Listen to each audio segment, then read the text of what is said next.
afternoon, good morning, everyone. This is Jazz, spiritual speaker. I help women find that divine wisdom within so that you can really rise and be your true self and make the impact that you want to do in the world. Today, I am so pleased to introduce you to one of my good friends. We've been in coaching programs together. I love to see the journey of this woman, Erin Lanahan.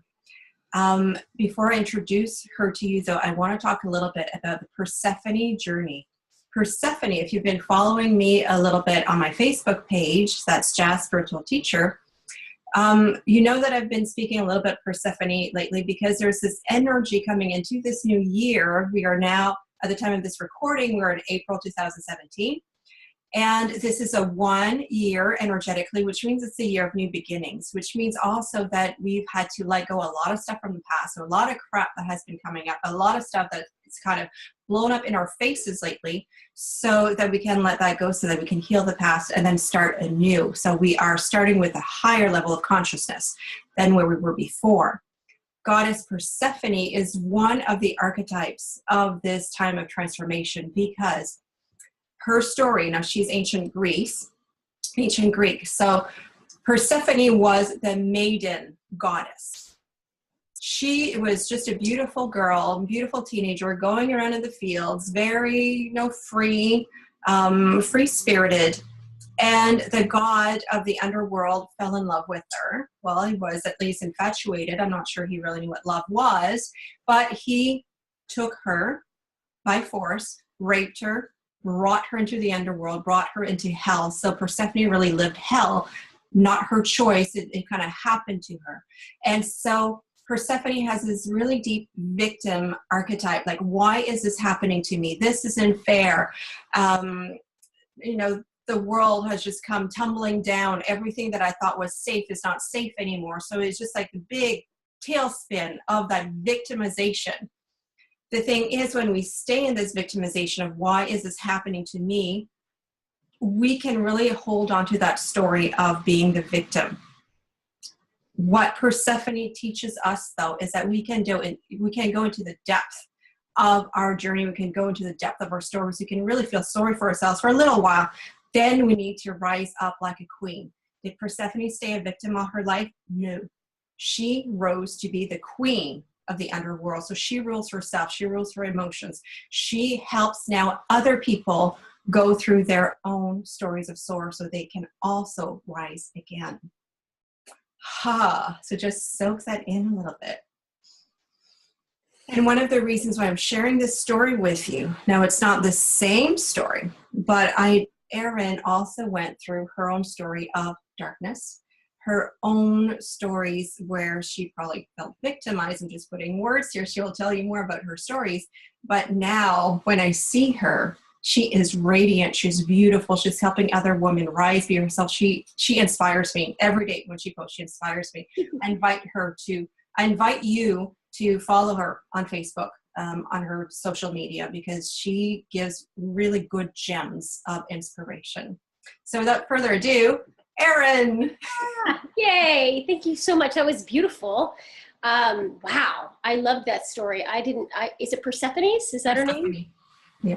I love that. Yeah. I could relate so much to that, you know, to that, why is this happening to me? And then that shift to, what's happening for me actually. Yes. So, it's good. It's so good to be here, Jazz. Thank you so much for inviting me to be here. And hello, everybody.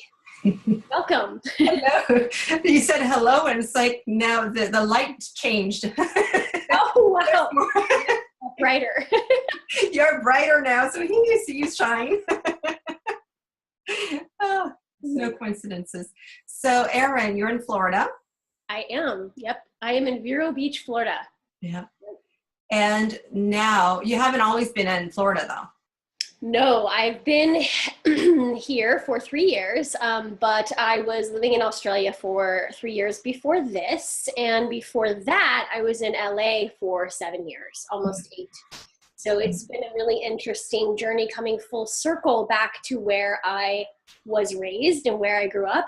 And doing a lot of deep inner work around family and putting down roots and moving forward. I love the analogy that we're working with today of having to really go into your shadow, to be able to rise up. And it made me think, every time we reach for more light, every time we reach for something more, another goal, we want to up level somehow in our relationship or our business, we're always shown more shadow. It's like, you want this light? Well, here's the shadow, that you've got to look at in order to get there. Yes.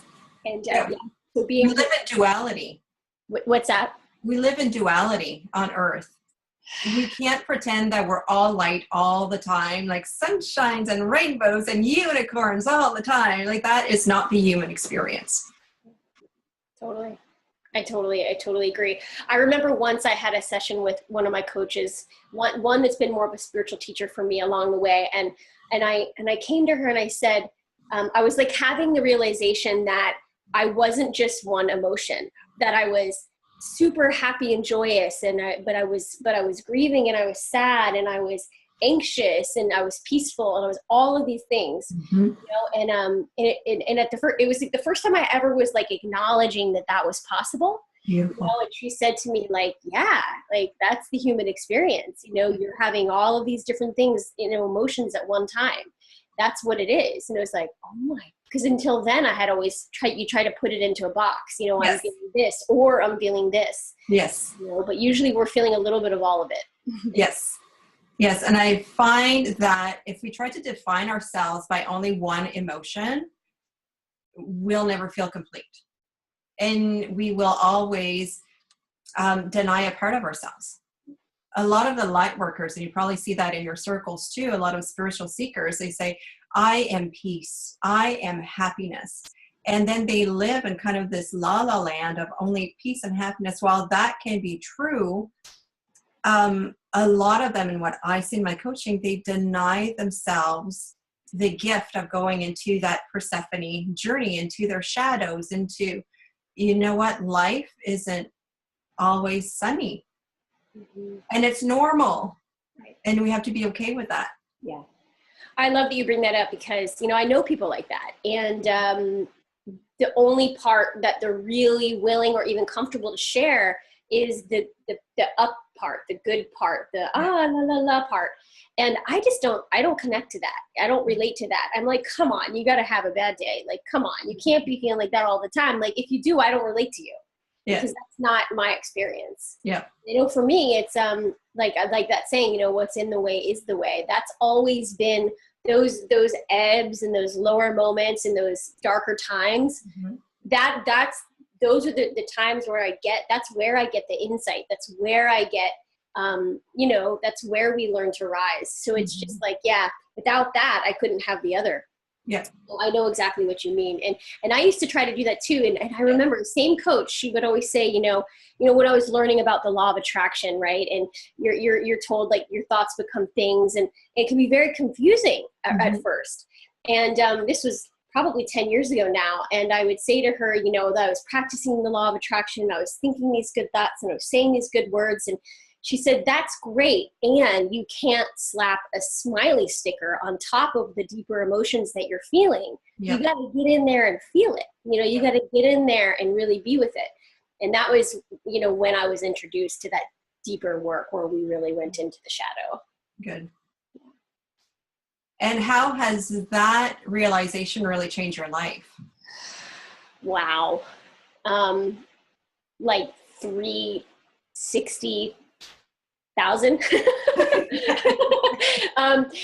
Basically, well, I started to do that work because I think that for anyone who's been down, had those dark nights of the soul, or been down, a path that was pretty painful, had those moments where they thought to themselves, like, there's got to be a better way. I know that there's more that's meant for me, and praying for help. And for me, I prayed for that help. Like, I know that when I see that help, I'll know it, I'll feel it.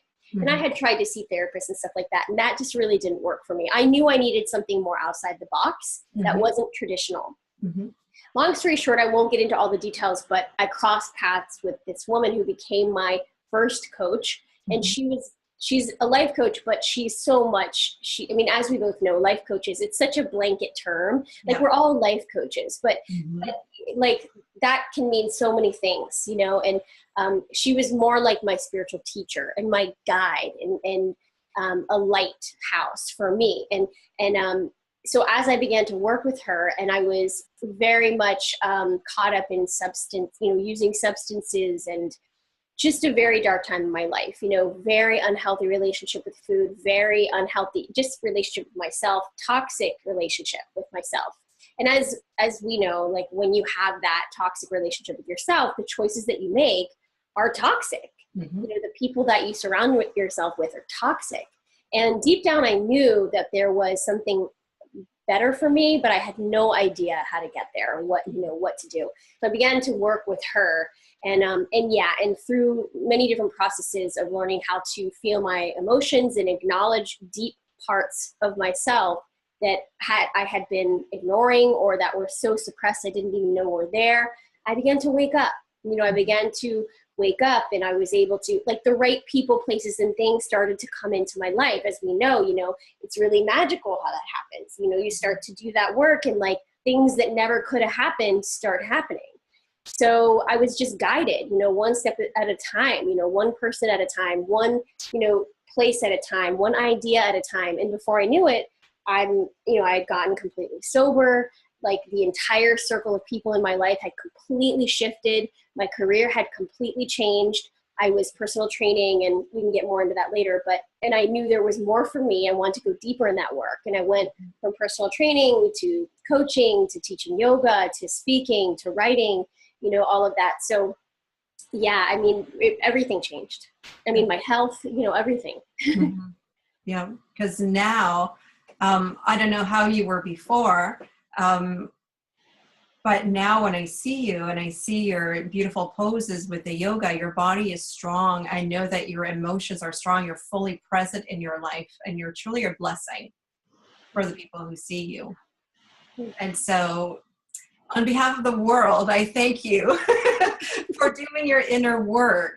And it's so important, because I believe that when we do that inner work and we allow ourselves to shine, that's how we make the world a better place, one person at a time. And it's an inside job first. And now the work that you do with other people, do you want to talk a little bit about that? Yeah, sure. And gosh, I'm sure you and everybody else, you know, in our industry will relate. You know, it's evolving all the time. I think the heart of the work that I do is always the same, but the way in which it's happening, or the way in which I'm creating it, or the clients that I'm experiencing, you know, the opportunities, that those evolve, you know, over time. Something that came up just now, one thing I've really been learning a lot about is, you know, how I operate. And it's a passion that I'm feeling also with clients, you know, helping them get more in tune with how they operate, realizing that we all operate so differently. You know, we can look at human design, we can look at soul archetypes, you know, we can look at, there's so many different systems and technologies that we can look at to really come to know how we're designed.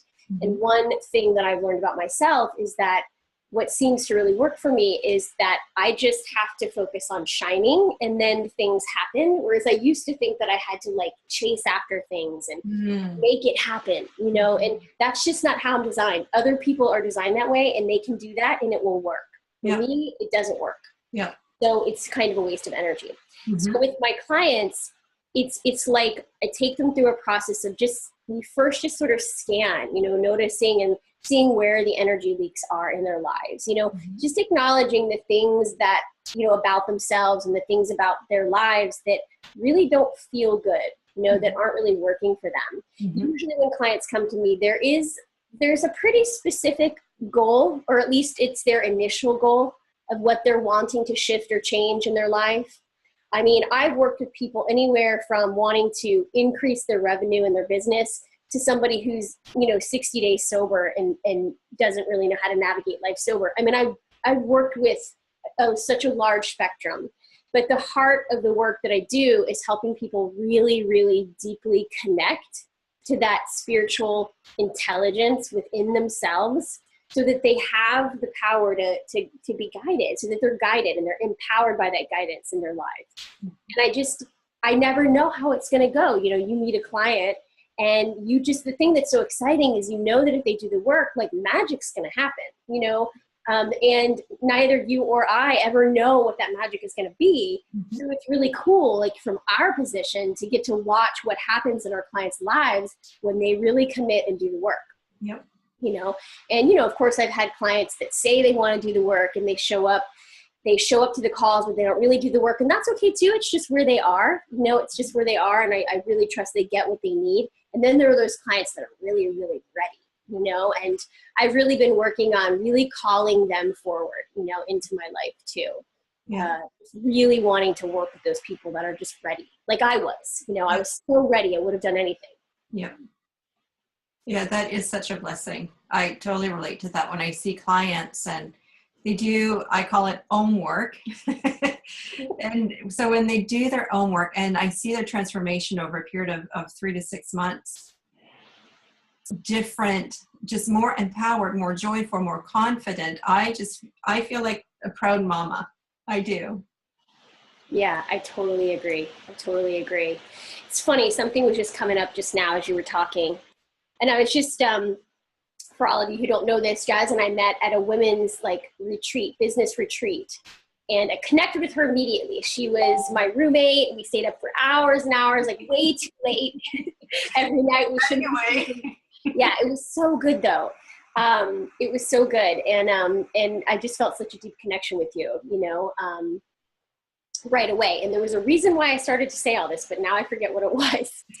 What were you speaking about just a second ago? Seeing the transformation of our clients after 3 to 6 months and feeling proud. Mm-hmm. Yes. Okay, it'll come to me. Yeah, bummer. Well, it'll come to me. We need to talk about that wonderful time in Arizona. Yeah, exactly. That must have been more important. That was amazing. It's been almost a year. It's like our first year anniversary. You're right, because it's April now. Yes. And that was April, right? It was early April. Yeah. Wow. I can't believe it's been a year. So much has changed. It has. And that's another thing, with the coaching journey. I've been a client, of coaches, especially one. I've had one particular coach this entire time since I first started working with her at least 10 years ago. I think it was longer than that. Mm-hmm. And I always have something to bring to the table when she and I have a session, because I think there's always something to look at. There's always something that's coming up. There's always something that's arising for us. There's always something that's challenging us. There's always, sometimes it's even I know some clients when everything's going really well, and this might be something you've experienced, that you start working with a client and 6 weeks in, everything is going so well. Mm-hmm. And now we're just well, I don't know what to talk about because everything is great. There's kind of this idea that coaching is just there for, when things are going bad. Yeah. But what I've found too, even in my own journey, is really learning how to celebrate when things are going well and really to acknowledge that, and even to just have somebody sit with you and hold space and really anchor that down, in every cell of your being, up leveling your vibration and your frequency. Mm-hmm.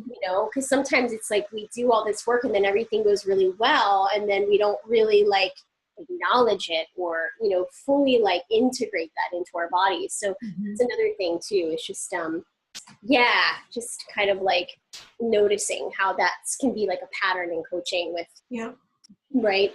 Yes, that's why I like to work with my clients at least 6 months when we do the one-on-one, and even when I teach Reiki, even when I teach intuition development, it's longer. It's 6 months, it's a year, because the first little while is what I call the honeymoon phase. Everything is beautiful and all these aha moments, and I'm changed. But then comes the egoic resistance, because at first the ego says, oh, okay, she's just going to try this. But it's just like when she went to the gym before. It's just like when she tried meditation before, when she started yoga, and then she's just going to let that go. And then we'll come back to the status quo.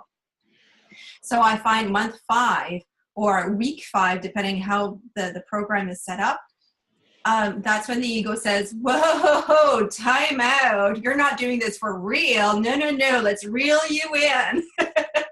Totally. things just kind of fall apart. So it's important to have a long-term process, I find, with clients, because transformation, you can have really deep aha moments and awakenings and just like moments of clarity. But then, like you said, if it's not anchored, it might just kind of fizzle out, and then it sets you up for even more failure in a way, because then your ego and your brain has learned that, or you're just going to fail again. And then you'll get into a situation, well, why should I even try? Because I have this pattern of failing again. So having a spiritual teacher in your court who celebrates your success, anchors that energy, anchors that higher vibration, is just a gift. It's a gift that you give yourself. Totally. Yeah. I love that you brought that up about the egoic resistance. Mm-hmm. And yeah, and there really is something to be said about when those good things happen, when you are experiencing that, like when you come to a session and there's nothing heavy that you have to work through or process through, like a lot of time that's sort of what the focus is, but if that's not there, then you get to it's like, well, it's such a huge opportunity to just really anchor that higher vibration into the body, which is what we're doing this all for anyway. Yep. Something, I remembered what I was going to say earlier. And I think the hardest thing for me, I'll speak for myself, in doing the work that I do is, explaining to people what I do, right? Mm-hmm. Like communicating that to people in a way that is like digestible, speaking that into a language that people can really understand. And partly I've decided like, well, I'm just going to speak it how it feels good. And the people that need to hear it are going to hear it, and then this has been coming through in meditations that, when people say, well, what do you do? And it reminds me of like, or they'll say like, what do you, what kinds of things do you do with people? Or what are you going to help me with? Or that kind of thing, and it's sort of like, well, it's like when you go to the doctor, or you go to the dentist and they have a consultation and they look at you and they run blood work and they spend some time with you. And then they go, okay, here's where we can, do some healing. Here's where we can improve. Here's some things that might, really shift, how you're feeling. And that's how I like to think of us, or of myself, is like, until I really meet with somebody, it's hard for me to know exactly what kind of work we're going to do together. Yeah. But I know that it's going to involve energy work, and I know that it's going to involve communion with spirit, and I know that it's going to involve helping them tap into that source. Yeah. But other than that, like so many other things can happen, in that healing space, and we just don't know, until we're in that space with that person. Yeah, I often try to explain it with that Forrest Gump story. It's like a box of chocolate. You never know what you're going to get. Because we don't. And then it is difficult, I find, to do the marketing around that. Because what is the one objective? What is the one thing that people can sink their teeth into? It's transformation. You'll feel better. You'll feel more confident. But what does that look? In French, we say, qu'est-ce que ça mange en hiver? Like, what does it eat in winter? Like, it's hard. It is. It really is. Yeah, that's the hardest piece and that's the frustrating piece, because in order to, be able to work with people, they have to hear what we're saying, and they have to have at least enough of an understanding to reach out and at least inquire. Yeah. And then I think once you actually get to have that first one-on-one call with somebody, that's where it's so powerful, because the work is really something that needs to be experienced. Yes. It's something that needs to be experienced. It's actually almost impossible to put it into words. In fact, I think it is impossible. Yeah. I think it's impossible to put it into words. So we're doing our best, but that's a challenge. And it's never the full gamut. You can put something into words, but I think that part of it, like if we want to talk about it vibrationally, the work that we do is at the 4th, the 5th, the 7th dimensions, and we live in the 3rd. The words are in the 4th. So just to bring all the field of possibilities into our human understanding, it's a challenge. But what I want people to really know is that they can transform their lives. They can step into a more empowered version of themselves. And I think you do that with your coaching. You do that through your yoga as well, right? Because I'd like to talk a little bit about yoga off the mat, because you take the same approach for coaching as you do into yoga, that it's not, and it's the same thing with the clients, and we talked about the OM work. The work that we do is not just in the 1 hour session. The work that we do is something that is being integrated in daily life. And same for yoga. When you go to yoga, you don't yoga for an hour. You develop something more. You develop your perspectives. You develop, I know for myself, every time I'm in a position, it's like, where is there resistance? And where can my breath bring just a little bit more space? And then, ooh, I discovered this much more about myself, right? Totally. Yeah. Yeah. And what was coming through as you were saying that is, to be able to feel more, to move away from here, and into here. Yes. And even when we're reading other people's posts, or I know one thing that's helping a lot, is just trusting that as I speak, that it's the vibration that's the most important. And that, so what I'd like to say to people is, instead of thinking too much about the words or what you're reading, like, do you feel what you're seeing? Do you feel the vibration of that person? And, in yoga, I feel like that's one of the biggest shifts, is it starts to take us from our head into our heart. And, in the society, like the context in which we live, it's very much set up to come from this, like, this gets all the praise, here. And not that it doesn't, not that we don't need it, and not that we don't want to honor that too, but this doesn't get nearly as much praise. And it's almost sort of seen as woo-woo, or yes, weird, or foo-foo, or weak, to come from your heart, like cliche or something. And I just want to say right now that the most powerful thing that we can do is to connect to that heart and come from that heart. And women to connect with our womb, and come from that space. And there's all of these places within ourselves that are holding so much intelligence. And we're not taught, we're not taught about that. And I feel like yoga is getting us back in touch with that, and helping us really connect back to the intelligence of our bodies. Like, as you were saying, like, even just this simple concept of your breath, and like, you mean I can create space within my own body? Like, when we focus on it, we can move things around inside of our own bodies. I didn't know that before I started doing yoga, and it's just like, and then the way that starts to integrate into everything that we do, I always find that yoga is an analogy for life. Like, I call it like our lab. It's kind of like our lab, right? Where we experiment and we see, like, what's arising for me here. More than likely, if it's arising for us on the mat, it's arising for us out there, especially when it comes to discomfort, when it comes to, a lot of time the ego will show up on the mat, and the other person's doing this pose, and so I'm going to do this pose.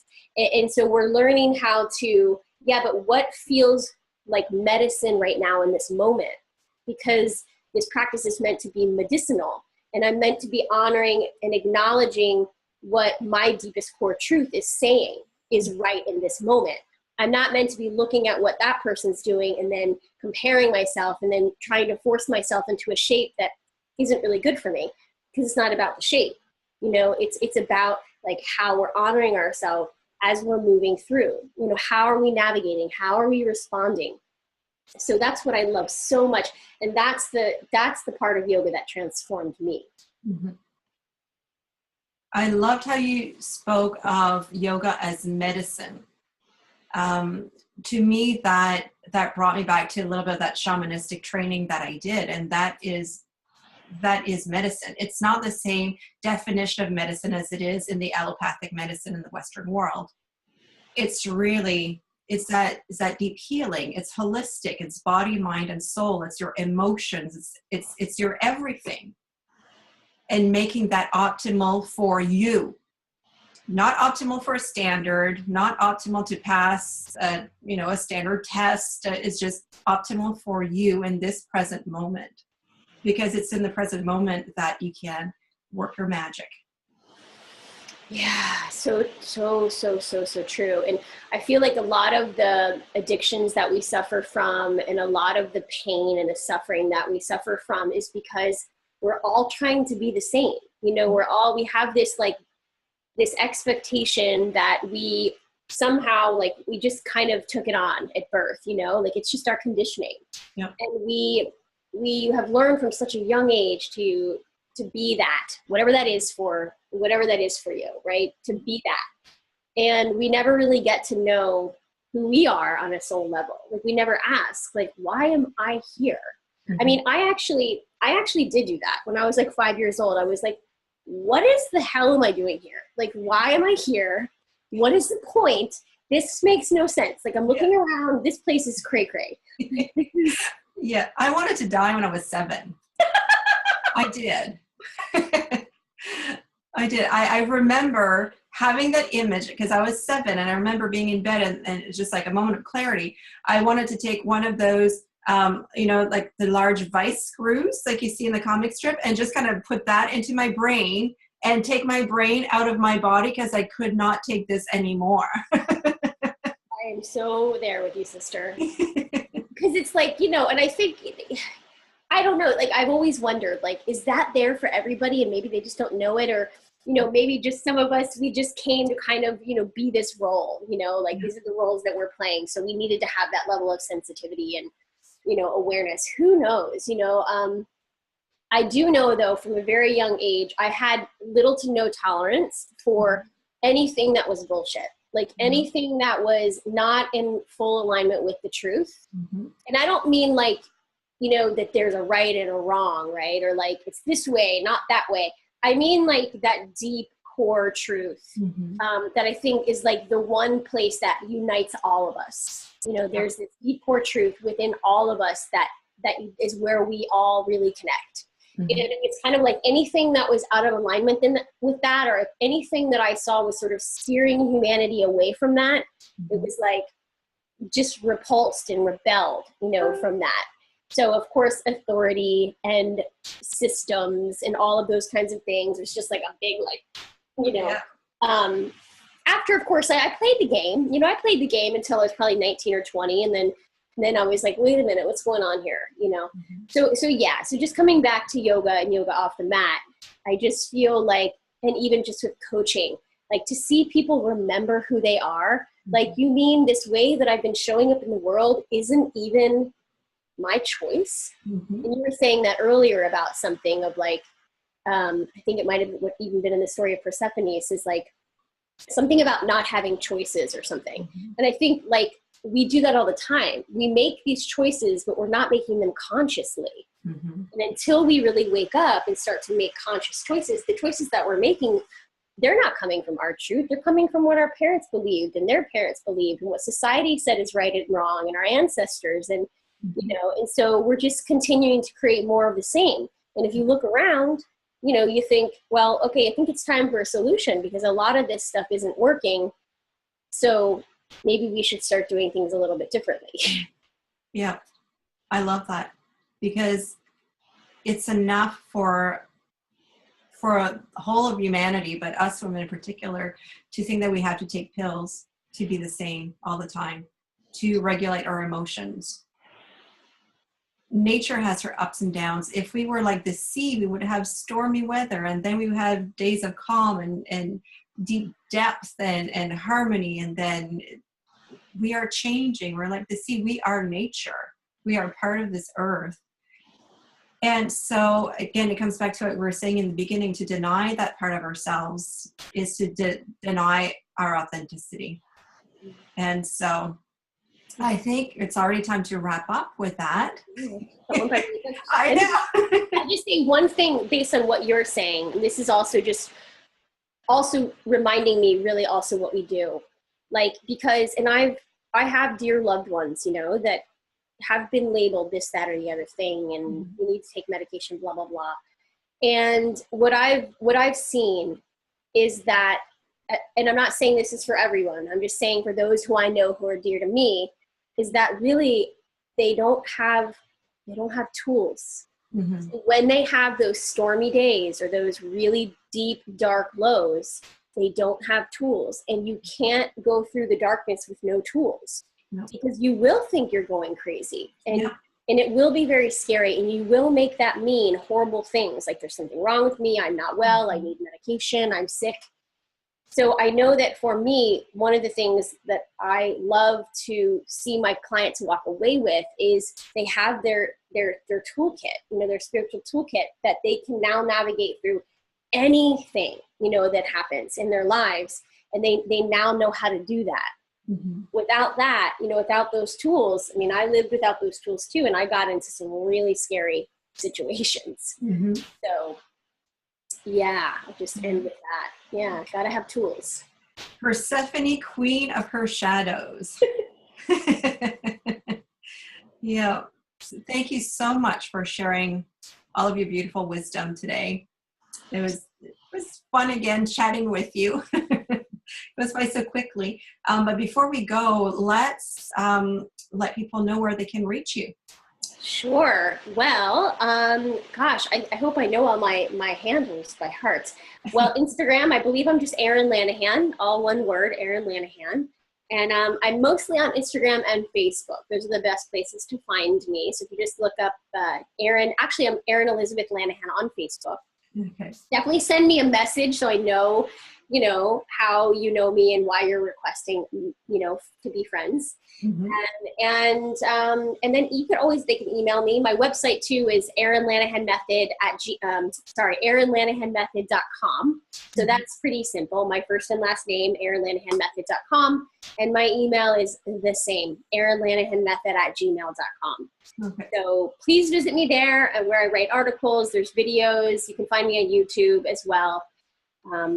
Yeah, would love to answer any questions or, yeah. And as we mentioned before, what's really important is that first conversation. So how would you like for them to approach you with that first conversation? Is it through the email or? Yeah, I mean, definitely. Like, I really love grassroots, a very organic way of connecting. If you're feeling it, send me an email. We'll set up a call. You know, it's one of those things where there's no commitment being made until we connect and we have a session and we feel it out. Because I don't want to commit either to coaching someone until I know that I would be good for them, or they would be, or they're ready, or that we would be a good fit. And a lot of times I might say, hey, this coach over here is better for you, or I would love to work with you, but I don't think you're ready, or this is going to be amazing.